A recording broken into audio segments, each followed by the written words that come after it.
tout le monde, j'espère que vous allez bien. J'ai de nouveau pas fait le studio parce que j'ai pas du tout le temps et je voulais quand même vous enregistrer une petite vidéo vite fait pour aujourd'hui. Alors je vais simplement vous parler de l'enrichissement dans la cage, de la diversité au niveau de l'habitat.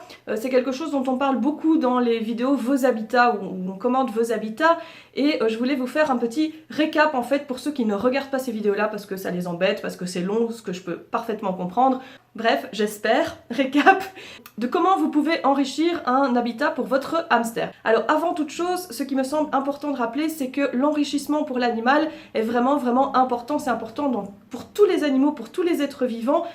Si vous enfermez l'animal dans une pièce, enfin dans un lieu de vie qui est vide, qui manque d'intérêt, l'animal va dépérir, c'est automatique. Il n'y a pas le choix, ça vaut pour tous les animaux. C'est vraiment quelque chose qu'il faut garder en tête, que l'enrichissement c'est important.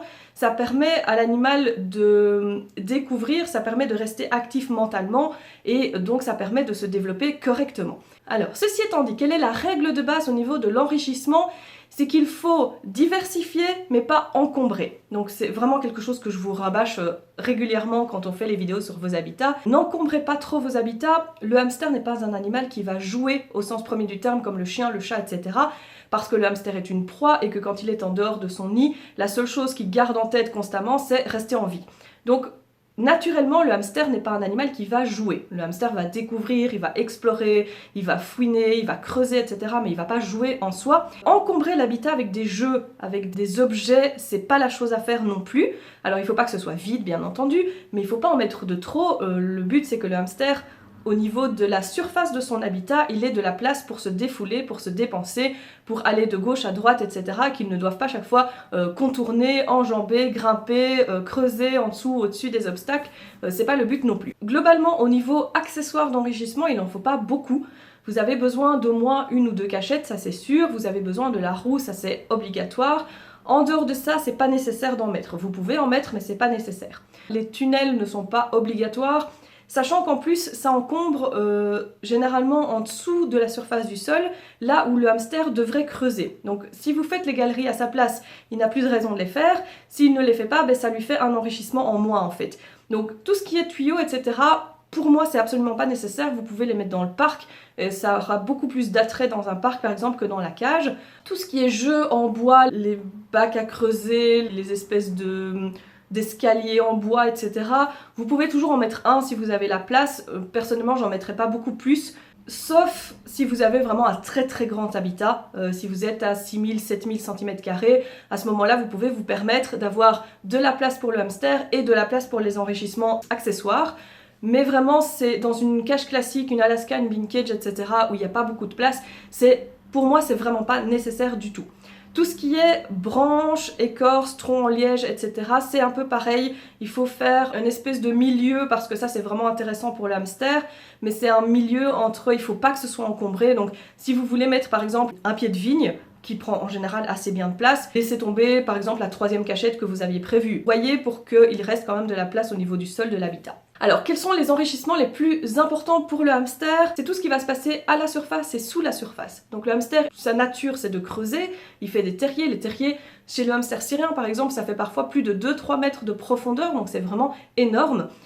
Donc, mettez-lui, au niveau enrichissement, mettez-lui une très bonne épaisseur de litière. Plus vous avez de la place pour en mettre, plus vous pouvez y aller. Si vous avez un aquarium, vous pouvez par exemple diviser en deux et d'un côté mettre de la litière quasiment jusqu'au bord et de l'autre côté beaucoup moins pour pouvoir mettre la roue évidemment. Faites attention que les galeries doivent pouvoir tenir parce que sinon le hamster va se lasser, creuser et que ça retombe systématiquement, il va vraiment se lasser très vite.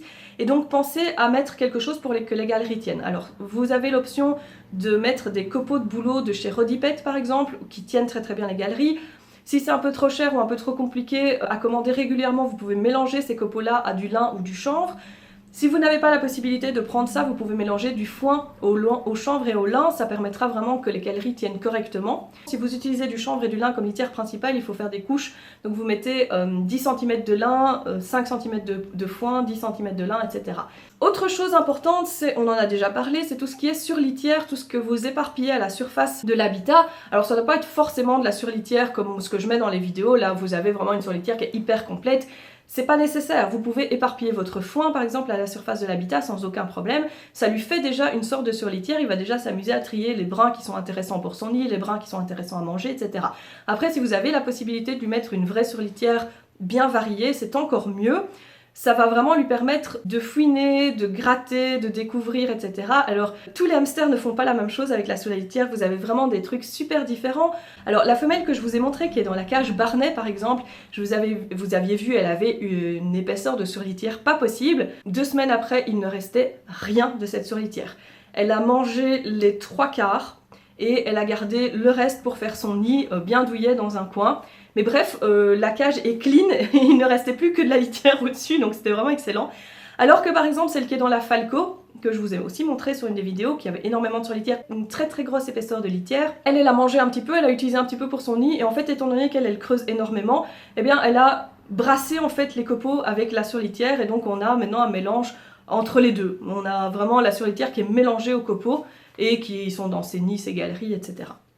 Donc voilà, ça c'est vraiment important à mon sens, c'est vraiment ce qui va garder le hamster actif et intéressé en fait tout au long de sa nuit. C'est quelque chose que vous pouvez remettre régulièrement, vous n'êtes pas obligé de mettre toujours la même chose, vous pouvez avoir 3-4 mélanges différents et pas mettre tout d'un coup par exemple, comme ça vous changez un petit peu l'environnement du hamster. La surlitière pour moi ça reste, depuis que j'ai testé ça, j'avoue que ça reste vraiment super important. Avant je ne mettais que du foin et je vois sacrément la différence au niveau activité. Les hamsters qui ont de la surlitière font moins de roue aussi parce qu'ils passent leur temps, surtout les premiers jours, à vraiment fouiner, creuser, etc.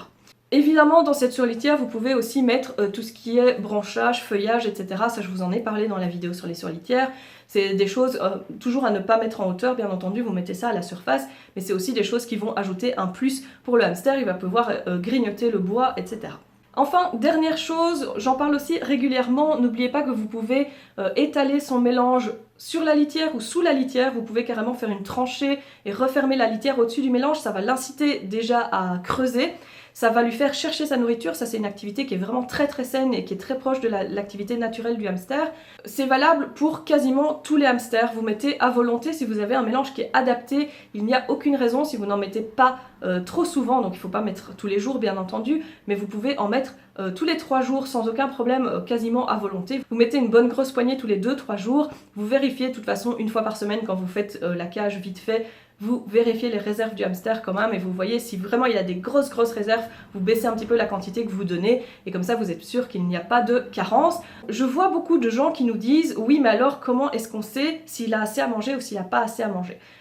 C'est simple, le hamster il va stocker sa nourriture dans son nid, donc allez voir dans ses réserves.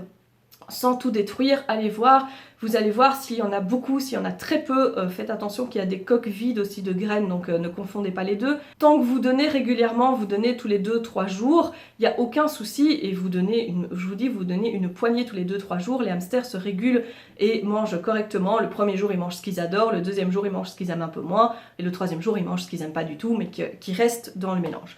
Donc logiquement, vous ne devrez pas avoir de problème en faisant comme ça. Les seules exceptions que je vais donner à ce niveau-là, c'est les hamsters qui sont très vieux. En général, ils ne creusent plus énormément, donc vous pouvez plus facilement mettre la nourriture en surface et vérifier un petit peu ce qu'ils mangent. C'est pas parce que vous mettez dans une gamelle que vous allez savoir ce qu'il mange beaucoup plus que si vous mettez à la surface de la litière, étant donné que l'animal ne va pas, c'est pas un chien, il va pas les manger dans sa gamelle. Il va vider sa gamelle, aller la mettre dans ses réserves en général, et donc vous n'êtes pas plus avancé en mettant dans une gamelle qu'en mettant à la surface de la litière. Il faut quand même vérifier pour les animaux qui sont en convalescence, les animaux qui sont malades, les animaux qui sont très vieux.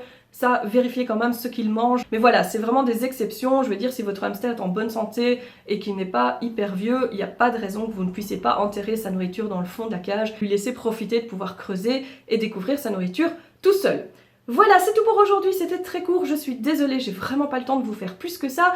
On se retrouve ce week-end pour une vidéo sur vos habitats, j'ai emmagasiné assez de mails pour vous en faire une nouvelle. Ce week-end, moi je suis en expo aux Pays-Bas à Houten avec le Hamster Club francophone, donc je vous prévois aussi un vlog vidéo récap, bref, une vidéo de tout ce week-end d'expo. Ça va être super sympa, ça je vous prévois pour la semaine prochaine normalement, si j'ai le temps de vous la monter assez vite. N'oubliez pas de liker la vidéo si ça vous a plu, de commenter évidemment et de vous abonner si ce n'est pas déjà fait. On se retrouve très vite. Bye bye!